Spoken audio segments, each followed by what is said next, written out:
Mister सूरज पालोदिया, मानो जैसे India के टॉप बिजनेसमैन में नाम आता हो। है तो एक गरीब फटीचर किसान ही। आज अकबरपुर के सबसे बड़े होटल साई प्लाजा में देश के बड़े से बड़े बिजनेसमैन की मीटिंग होने वाला है। प्रिंस अडानी, गोल्डन कोहली और प्राची भी मीटिंग में आने वाले हैं। पालोदिया अपने बाइक से होटल में पहुंचता है तो देखा उसके सभी दोस्त बड़े महंगे महंगे सूट बूट में खड़े होकर के अपना रौब दिखा रहे थे। तब तक उसमें से एक ने पालोदिया का मजाक उड़ाते हुए कहा, अरे देखो देखो, ये अपना फटीचर पालोदिया है न, वही घिसा पिटा खेती बाड़ी का काम करता है न। तब तक अयोध्या के एक बिजनेसमैन लक्ष्मण कोठारी, जो हीरे का व्यापार का कारोबार करते हैं, अपने लग्जरी कार से उतरते हुए पालोदिया को देखा और जा करके बोला, पालोदिया सर, आखिर इतने दिनों के बाद हमारी मुलाकात आपसे हो ही गई। यह सब नजारा देखकर प्रिंस गोल्डन और प्राची मानो जैसे कोई सपना देख रही हो। अपने आंखों को मलते हुए प्राची ने कहा, आखिर इतना बड़ा बिजनेसमैन इस फटीचर पालोदिया के सामने अपना सिर झुकाए खड़ा है। पालोदिया ने कहा, दोबारा ऐसी गलती नहीं होना चाहिए। यह कहकर जलालपुर की तरफ चल दिया। पालोदिया ने लक्ष्मण कोठारी को ऐसा क्या बोला? क्यों हीरे का व्यापारी पालोदिया को अपना सर बोल रहा था? कुछ तो दाल में काला है, या पूरी दाल ही काली है। यह सब जानने के लिए देखना न भूले अगला एपिसोड में। यह कहानी उत्तर प्रदेश शहर के अंबेडकर नगर जिले में स्थित एक छोटे से गांव की है, जिस गांव का नाम ठट्टा है, जो कि उस गांव को कुछ लोग भट्ठा के नाम से भी जानते हैं, क्योंकि उस गांव में भट्ठा भी है। वहां के कुछ नाम बहुत प्रचलित है, जैसे अयोध्या, जो अवध के नाम से भी जाना जाता है, अकबरपुर, टांडा, जलालपुर, बसखारी, सुल्तानपुर, मालीपुर, कादीपुर, आजमगढ़ आदि। तो चलिए अब कहानी के बारे में जानते हैं। क्या कर रहा है पालोदिया, और ये नाम पालोदिया कैसे पड़ा? ठट्टा के रहने वाले पालोदिया। पालोदिया शब्द सुनने में एक अजीब शब्द लगता है, कि मानो जैसा कोई गाली दे रहा हो। खैर, अब इसमें हम क्या कर सकते हैं? बचपन में सूरज को कोई भी सूरज के नाम से नहीं, बल्कि हर कोई पालोदिया नाम से बोलकर चिढ़ाते थे, जिसे सुनकर सूरज को बहुत बुरा लगता था। खैर, बात को अब आगे बढ़ाते हुए चलते हैं कि पालोदिया नाम देखते ही देखते कैसे एक इंटरनेशनल ब्रांड बन गया। यह कहानी गुजरात शहर के एक ऐसी लड़की की है जो बहुत ही रईस परिवार से है और उसे पैसों का बहुत घमंड है। लड़की का नाम प्रिया है। वह अभी 20 साल की बहुत ही खूबसूरत थी। अचानक प्रिया के पिता की तबीयत खराब होने के कारण उन्हें अस्पताल में भर्ती कराया गया और प्रिया के पापा अपनी बेटी से बहुत प्यार करते थे। प्रिया के पापा को बचाना अब मुश्किल हो गया था। मरते मरते अपने बेटी की शादी एक फटीचर से जबरन करवा दिए, जिसका नाम सूरज था। प्रिया अपने पापा के आखिरी ख्वाहिश मान के कुछ नहीं बोली, लेकिन अंदर ही अंदर बहुत रोई। धीरे धीरे 1 महीने बीत गए।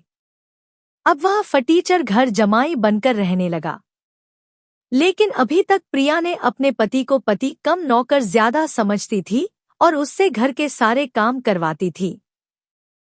और एक दिन अचानक सूरज का फोन किचन में बज रहा था। जैसे ही सूरज ने कॉल उठाया और बात करने लगा, तभी उसी समय प्रिया की नजर सूरज पर पड़ी, जो चुपके से बात को सुन ही रही थी। कि सूरज ने अपना बैग लिया और एयरपोर्ट की तरफ टैक्सी लेकर चल दिया। प्रिया भी उसका पीछा करते करते एयरपोर्ट पर पहुंच गई। वहां पर उसने कुछ ऐसा देखा कि उसकी आंखें फटी की फटी रह गई। सूरज जैसे ही एयरपोर्ट पर पहुंचा, अचानक एक चमचमाती कार से एक बेहद खूबसूरत लड़की उतरी, जिसका नाम प्राची था। प्राची सूरत शहर की नामी कंपनी पलोदिया ग्रुप की सीईओ थी। वह सूरज के सामने आई और सिर झुकाकर बोली, सर, ये रहा आपका टिकट, पासपोर्ट और फोन। जल्दी से जल्दी जाइए, आपके पास समय नहीं है। फ्लाइट 15 मिनट में उड़ान भरने वाली है। यह बात सुनकर सूरज ने टिकट लिया और पासपोर्ट लेकर अंदर चला गया। तभी एक सुरक्षा गार्ड ने उसे रोका और कहा, तुम अंदर नहीं जा सकते। सूरज ने हाथ जोड़कर कहा, सर, हमें जाने दीजिए, अमेरिका जाना बहुत जरूरी है। फ्लाइट 15 मिनट में उड़ान भरने वाली है। यह सुनते ही सुरक्षा गार्ड अचानक हंसने लगा और बोला, जिसके पैरों में चप्पल भी नहीं है और उसे अमेरिका जाना है।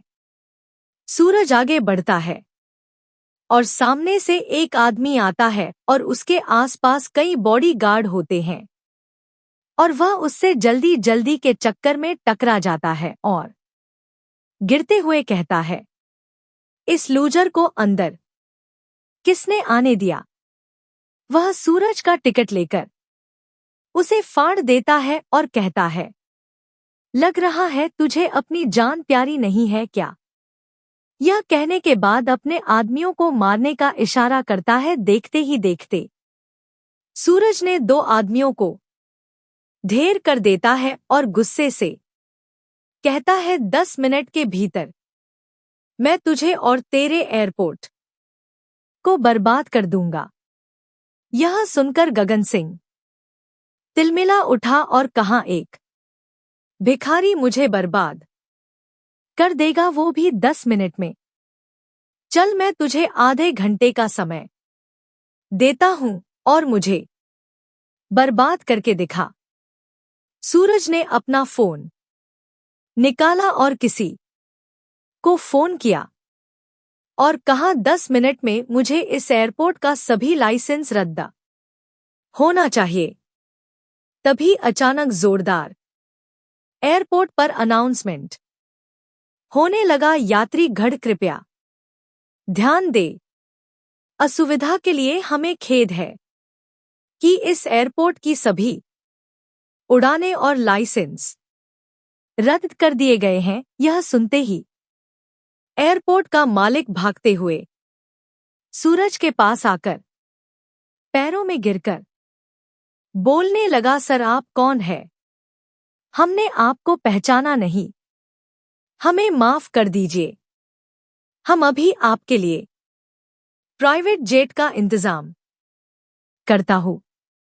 यह सब प्रिया देखकर मानो जैसे सदमे में चली गई हो। क्या वाकई में ये मेरा फटीचर पति सूरज है, जिसके सामने बड़े से बड़े लोग हाथ जोड़कर खड़े हैं?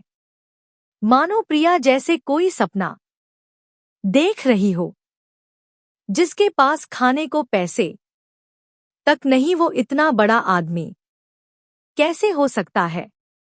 आखिर क्या है सच्चाई? ये जानने के लिए सुनना न भूले। बेचारा दामाद, जो नौकरों से भी बदतर जिंदगी जी रहा है, जिसके पास समोसे खाने के भी पैसे नहीं हैं, वो रातों रात करोड़पति कैसे बन गया? ऐसी हैरान कर देने वाली कहानी एक गरीब दामाद की है, जो ससुराल वालों के पैसों के टुकड़ों पर जी रहा है। आगे क्या होगा जब उसकी पत्नी प्रिया और उसकी सास यामिनी सिंह को पता चलेगा कि वो निकम्मा दामाद आखिर कौन है, जिसके सामने शहर के बड़े बड़े व्यापारी सिर झुकाते हैं। चलिए अब कहानी में आगे बढ़ते हैं। आज सूरज की सास यामिनी सिंह का जन्मदिन है और शहर के सभी मेहमान यामिनी सिंह को उपहार दे रहे थे और उन्हें शुभकामनाएं दे रहे थे। ये सब देखकर प्रिया ने सूरज से पूछा कि माँ के लिए क्या उपहार लाए हो? सूरज ने झिझकते हुए कहा, कुछ खास नहीं, ये 1 लाख का हार लाया हूँ। ये सुनकर प्रिया बोली, सूरज कब तक ऐसे लोगों के सामने मेरी और माँ की बेइज्जती करवाओगे? कभी तो कुछ अच्छा और महंगा उपहार दे दिया करो। यामिनी सिंह की एक सहेली आई हुई थी और उसने कहा, यामिनी क्या तुम मुझे अपनी बेटी और दामाद से मेरा परिचय नहीं कराओगी? यामिनी सिंह ने मुस्कुराते हुए कहा, बेटी इधर आओ, यह मेरी बेटी है, प्रिया सिंह है, सिंह एंटरप्राइजेज की सीईओ। यामिनी अपने दामाद का परिचय देने के लिए तैयार नहीं थी।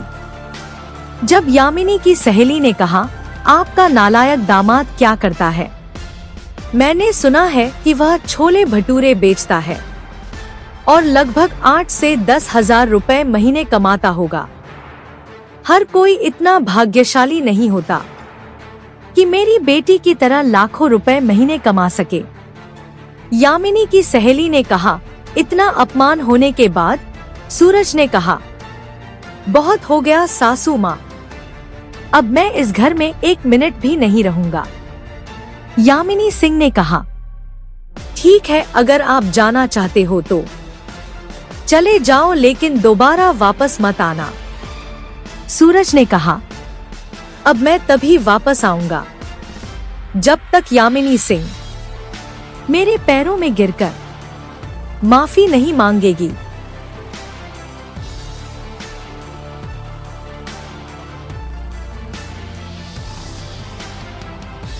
प्रिया ने सूरज से कहा, मैं और रूपाली और तुम प्रयागराज चल रहे हैं कुंभ में नहाने के लिए। प्रयागराज में पहुंचने के बाद एक होटल में जाते हैं और होटल के मैनेजर से बात करते हैं। हमें एक वीआईपी रूम चाहिए। होटल के मैनेजर ने कहा, मैडम अभी कोई रूम खाली नहीं है, आप किसी और होटल में देख लीजिए। रूपाली और प्रिया ने कहा, कोई बात नहीं, हम कहीं और देख लेते हैं। तब तक उनके पास सूरज बैग लेकर के पहुंचा। मैनेजर ने सूरज को देखते ही सूरज के पास गया और कहा, सर आपने एक कॉल किया होता तो हम आपको लेने के लिए चले आते। सूरज ने कहा, इसकी कोई जरूरत नहीं। प्रिया और प्राची ये सब देखकर शौक रह गई, जैसे मानो कोई सपना देख रही हो। होटल का मैनेजर इसे कैसे जानता है?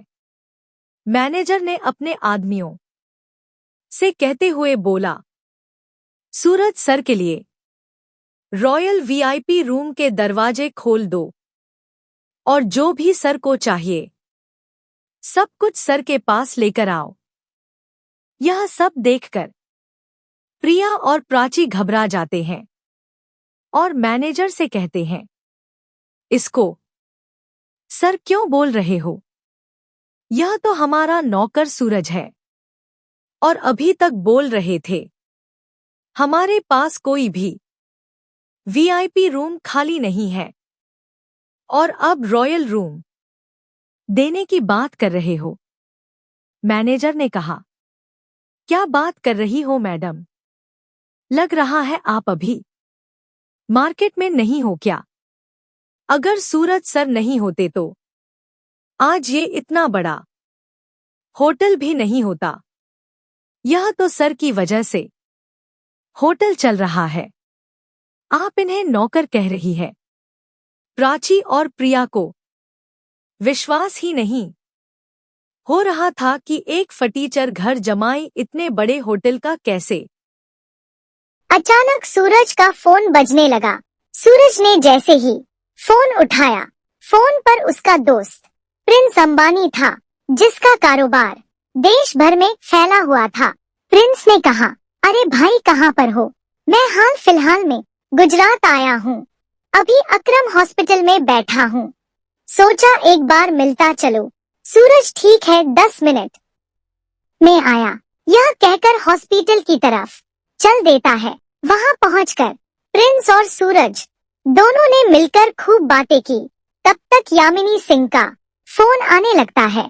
सूरज ने जैसे ही फोन को उठाया, यामिनी सिंह चिल्लाते हुए बोली, मेरी बेटी प्रिया कहाँ पर है? अगर जल्द से जल्द तुमने उसे नहीं भेजा तो पुलिस को भेजूंगी, तब जाकर अक्ल ठिकाने आएगी।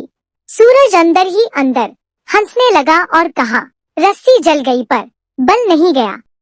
आखिर कैसे एक फटीचर ने दिवालिया होते हुए कंपनी को बचाया? क्या सूरज छुपा रहा है कोई बहुत बड़ा राज, जो ससुराल में कुत्तों से भी गैर गुजरी जिंदगी जी रहा था? चलिए देखते हैं आगे क्या होने वाला है। सिंह इंटरप्राइजेज कंपनी, जो प्रिया चलाती थी और उसके दोस्त विनय बिजनेस पार्टनर थे। सिंह इंटरप्राइजेज का शेयर तेजी से गिरता जा रहा था।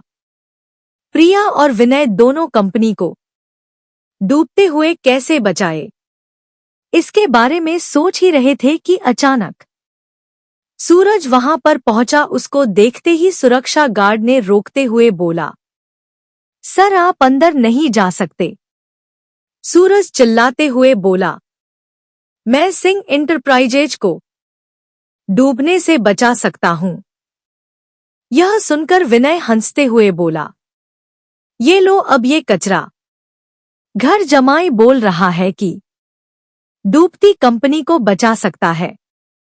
प्रिया विनय को गुस्सा होते हुए बोली, विनय ये मत भूलो कि सूरज तुम्हारे बॉस का पति है, इसलिए तमीज से। सिंह इंटरप्राइजेज के पास अब कोई भी फंड बचा नहीं था। सूरज ने लैपटॉप मांगते हुए बोला, मुझे सभी इन्वेस्टर की डिटेल चाहिए। सब कुछ चेक करने के बाद सूरज ने अपना फोन निकाला और एक कॉल किया। पालोदिया ग्रुप से 500 करोड़ सिंह इंटरप्राइजेज को तुरंत ट्रांसफर कीजिए और पालोदिया ग्रुप और सिंह इंटरप्राइजेज को मर्ज करने का अनाउंसमेंट कीजिए। और एक आखिरी बात, तन्वी ग्रुप से सभी शेयर खरीद लीजिए जल्दी। यह सुनकर सभी दंग रह गए। कैसे एक फटीचर घर जमाई देश की नंबर 1 कंपनी पालोदिया ग्रुप से मर्ज करवा रहा है। ब्रेकिंग न्यूज, देश की नंबर 1 कंपनी पालोदिया ग्रुप और सिंह इंटरप्राइजेज के बीच मर्ज की घोषणा कर दिया है। पालोदिया ग्रुप से जुड़ना फर्श से अर्श तक पहुंचना आगे चलकर सिंह इंटरप्राइजेज को फायदेमंद साबित हो सकता है। यह सब देखकर मानो प्रिया के पैरों तले जमीन खिसक गई हो। प्रिया घबराहट से बोली, सूरज तुम कौन हो? क्या प्रिया को मिल पाएगा अपने सवालों का जवाब? क्या पता चल जाएगा कि उसका पति पालोदिया ग्रुप कंपनी का सीईओ है? हैरान कर देने वाली एक सच्ची कहानी। कैसे एक गरीब फटीचर ने दिल्ली में खरीदा सबसे महंगा म्यूजियम। उत्तर प्रदेश का एक मामूली लड़का जो हर वक्त लोगों के ताने सुनता था, कैसे बन गया एक ही झटके में करोड़पति, इतने बड़े म्यूजियम का मालिक। सभी लोगों से क्यों छिपा रहा था इतना बड़ा राज? दिल्ली के इतने बड़े शहर में रखा अपना कदम। पीरागढ़ी मेट्रो से इंद्रलोक मेट्रो पर जब पहुंचा गार्ड ने रोकते हुए बोला, सर पीली रेखा के पीछे खड़े रहिए। जैसे तैसे करके मेट्रो से दिल्ली गेट पहुंचा। वहां पर कुछ भीड़ लगा हुआ नजर आ रहा था। जब सूरज भीड़ में पहुंचा तो लोगों ने सूरज को देखकर आपस में फुसफुसाहट करने लगे, ये फटीचर गरीब सूरज है ना, जो गुजरात शहर में घर जमाई बनकर रहता है, दूसरों के टुकड़ों पर पलता है। उसमें से एक आदमी ने सूरज का मजाक बनाते हुए बोला, देखो भाई, यहां पर एक गरीब भी म्यूजियम में बोली लगाने आया है, जिसके जेब में समोसे खाने तक पैसा नहीं होता, वो भी बोली लगाने आया है। म्यूजियम का मालिक एक विदेशी था। जब बोली लगना चालू हुआ, किसी ने 500 करोड़ बोली लगाया, किसी ने 600 करोड़ बोली लगाया, एक ने 700 करोड़ बोली लगाते हुए सूरज की तरफ देखकर बोली लगाते हुए बोला, देख फटीचर, तू कितना बोली लगाएगा? 10 रुपए। सूरज का मजाक बनाते हुए बोला। सूरज ने जब अपना बोली लगाना चालू किया तो सब कहने लगे, ये कोई सब्जी मंडी नहीं है जो हर कोई बोली लगा सकता है। समझ में आया फटीचर। सूरज ने इनकी बात पर कोई ध्यान नहीं दिया और अपना मुंह खोलते हुए बोला, 800 करोड़। यह सुनकर सब के सब मानो जैसे बेहोश हो गए हो। सब यह देखकर बोले, अबे फटीचर, तेरे पास 800 रुपए भी नहीं होगा और तू 800 करोड़ की बोली लगा रहा है। कहीं अपनी किडनी बेचने का इरादा तो नहीं बनाया है? सूरज मुस्कुराते हुए बोला, यह म्यूजियम हमारे बॉस ने लेने के लिए मुझे बोला था और जितने भी पैसे चाहिए ले लेना, पर किसी भी कीमत पर ये डील हाथ से जाना नहीं चाहिए।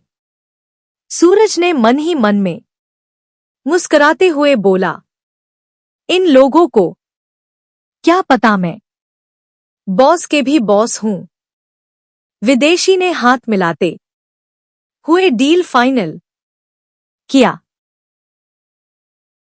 यह कहानी गुजरात शहर के एक ऐसी लड़की की है जो बहुत ही रईस परिवार से है और उसे पैसों का बहुत घमंड है। लड़की का नाम प्रिया है। वह अभी 20 साल की बहुत ही खूबसूरत थी। अचानक प्रिया के पिता की तबीयत खराब होने के कारण उन्हें अस्पताल में भर्ती कराया गया और प्रिया के पापा अपनी बेटी से बहुत प्यार करते थे। प्रिया के पापा को बचाना अब मुश्किल हो गया था। मरते मरते अपने बेटी की शादी एक फटीचर से जबरन करवा दिए, जिसका नाम सूरज था। प्रिया अपने पापा के आखिरी ख्वाहिश मान के कुछ नहीं बोली, लेकिन अंदर ही अंदर बहुत रोई। धीरे धीरे 1 महीने बीत गए। अब वह फटीचर घर जमाई बनकर रहने लगा, लेकिन अभी तक प्रिया ने अपने पति को पति कम नौकर ज्यादा समझती थी और उससे घर के सारे काम करवाती थी। और एक दिन अचानक सूरज का फोन किचन में बज रहा था। जैसे ही सूरज ने कॉल उठाया और बात करने लगा, तभी उसी समय प्रिया की नजर सूरज पर पड़ी, जो चुपके से बात को सुन ही रही थी। कि सूरज ने अपना बैग लिया। सूरज जैसे ही एयरपोर्ट पर पहुंचा, अचानक एक चमचमाती कार से एक बेहद खूबसूरत लड़की उतरी, जिसका नाम प्राची था। प्राची सूरत शहर की नामी कंपनी पलोदिया ग्रुप की सीईओ थी। वह सूरज के सामने आई और सिर झुकाकर बोली, सर, ये रहा आपका टिकट, पासपोर्ट और फोन। जल्दी से जल्दी जाइए, आपके पास समय नहीं है। फ्लाइट 15 मिनट में उड़ान भरने वाली है। यह बात सुनकर सूरज ने टिकट लिया और पासपोर्ट लेकर अंदर चला गया। तभी एक सुरक्षा गार्ड ने उसे रोका और कहा, तुम अंदर नहीं जा सकते। सूरज ने हाथ जोड़कर कहा, सर, हमें जाने दीजिए, अमेरिका जाना बहुत जरूरी है। फ्लाइट 15 मिनट में उड़ान भरने वाली है। यह सुनते ही सुरक्षा गार्ड अचानक हंसने लगा और बोला, जिसके पैरों में चप्पल भी नहीं है और उसे अमेरिका जाना है। सूरज आगे बढ़ता है और सामने से एक आदमी आता है और उसके आसपास कई बॉडीगार्ड होते हैं और वह उससे जल्दी जल्दी के चक्कर में टकरा जाता है और गिरते हुए कहता है, इस लूजर को अंदर किसने आने दिया? वह सूरज का टिकट लेकर उसे फाड़ देता है और कहता है, लग रहा है तुझे अपनी जान प्यारी नहीं है क्या? यह कहने के बाद अपने आदमियों को मारने का इशारा करता है। देखते ही देखते सूरज ने 2 आदमियों को ढेर कर देता है और गुस्से से कहता है, 10 मिनट के भीतर मैं तुझे और तेरे एयरपोर्ट को बर्बाद कर दूंगा। यह सुनकर गगन सिंह तिलमिला उठा और कहा, एक भिखारी मुझे बर्बाद कर देगा, वो भी 10 मिनट में। चल, मैं तुझे आधे घंटे का समय देता हूं और मुझे बर्बाद करके दिखा। सूरज ने अपना फोन निकाला और किसी को फोन किया और कहा, 10 मिनट में मुझे इस एयरपोर्ट का सभी लाइसेंस रद्द होना चाहिए।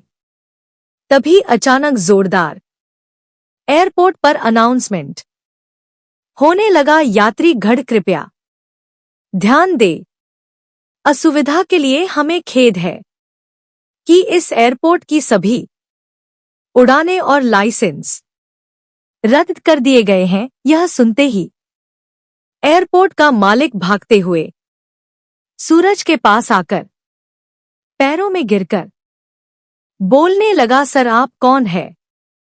हमने आपको पहचाना नहीं, हमें माफ कर दीजिए।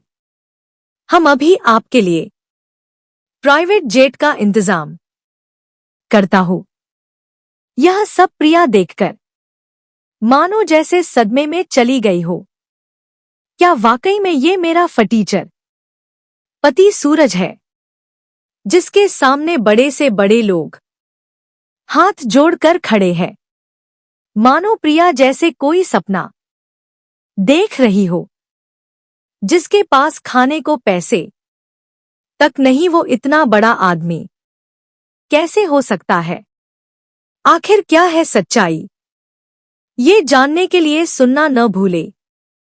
बेचारा दामाद, जो नौकरों से भी बदतर जिंदगी जी रहा है, जिसके पास समोसे खाने के भी पैसे नहीं है, वो रातों रात करोड़पति कैसे बन गया?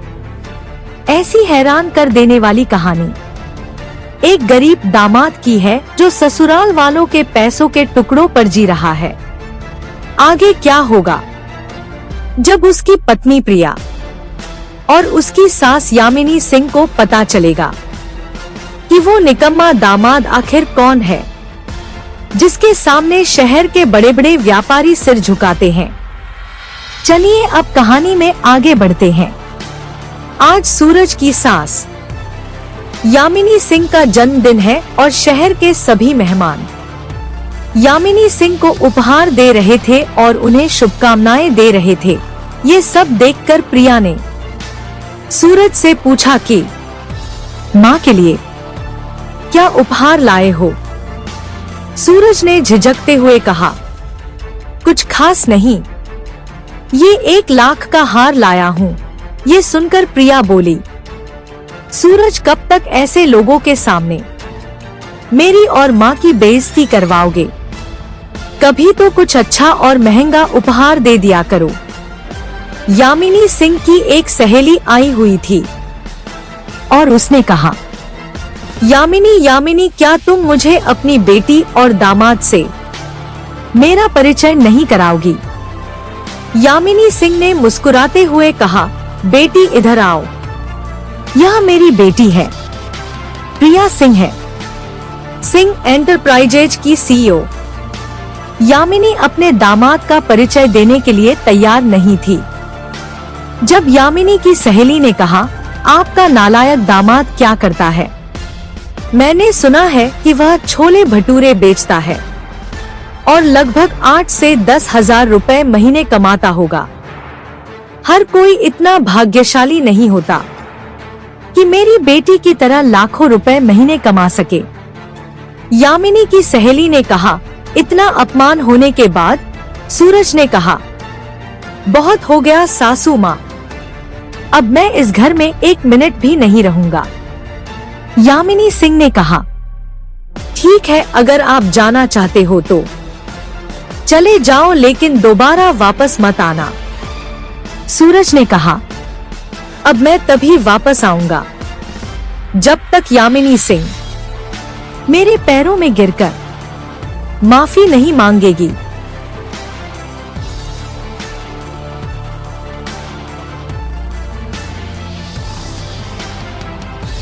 प्रिया ने सूरज से कहा, मैं और रूपाली और तुम प्रयागराज चल रहे हैं कुंभ में नहाने के लिए। प्रयागराज में पहुंचने के बाद एक होटल में जाते हैं और होटल के मैनेजर से बात करते हैं। हमें एक वीआईपी रूम चाहिए। होटल के मैनेजर ने कहा, मैडम अभी कोई रूम खाली नहीं है, आप किसी और होटल में देख लीजिए। रूपाली और प्रिया ने कहा, कोई बात नहीं, हम कहीं और देख लेते हैं। तब तक उनके पास सूरज बैग लेकर के पहुंचा। मैनेजर ने सूरज को देखते ही सूरज के पास गया और कहा, सर आपने एक कॉल किया होता तो हम आपको लेने के लिए चले आते। सूरज ने कहा, इसकी कोई जरूरत नहीं। प्रिया और प्राची ये सब देखकर शौक रह गई, जैसे मानो कोई सपना देख रही हो। होटल का मैनेजर इसे कैसे जानता है? मैनेजर ने अपने आदमियों से कहते हुए बोला, सूरज सर के लिए रॉयल वीआईपी रूम के दरवाजे खोल दो और जो भी सर को चाहिए सब कुछ सर के पास लेकर आओ। यह सब देखकर प्रिया और प्राची घबरा जाते हैं और मैनेजर से कहते हैं, इसको सर क्यों बोल रहे हो? यह तो हमारा नौकर सूरज है और अभी तक बोल रहे थे हमारे पास कोई भी वीआईपी रूम खाली नहीं है और अब रॉयल रूम देने की बात कर रहे हो। मैनेजर ने कहा, क्या बात कर रही हो मैडम? लग रहा है आप अभी मार्केट में नहीं हो क्या? अगर सूरज सर नहीं होते तो आज ये इतना बड़ा होटल भी नहीं होता। यह तो सर की वजह से होटल चल रहा है। आप इन्हें नौकर कह रही है। प्राची और प्रिया को विश्वास ही नहीं हो रहा था कि एक फटीचर घर जमाई इतने बड़े होटल का कैसे। अचानक सूरज का फोन बजने लगा। सूरज ने जैसे ही फोन उठाया, फोन पर उसका दोस्त प्रिंस अंबानी था, जिसका कारोबार देश भर में फैला हुआ था। प्रिंस ने कहा, अरे भाई कहाँ पर हो? मैं हाल फिलहाल में गुजरात आया हूँ, अभी अकरम हॉस्पिटल में बैठा हूँ, सोचा एक बार मिलता चलो।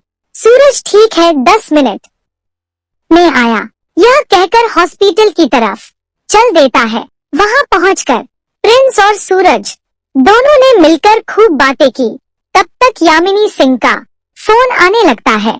सूरज ने जैसे ही फोन को उठाया, यामिनी सिंह चिल्लाते हुए बोली, मेरी बेटी प्रिया कहाँ पर है? अगर जल्द से जल्द तुमने उसे नहीं भेजा तो पुलिस को भेजूंगी, तब जाकर अक्ल ठिकाने आएगी।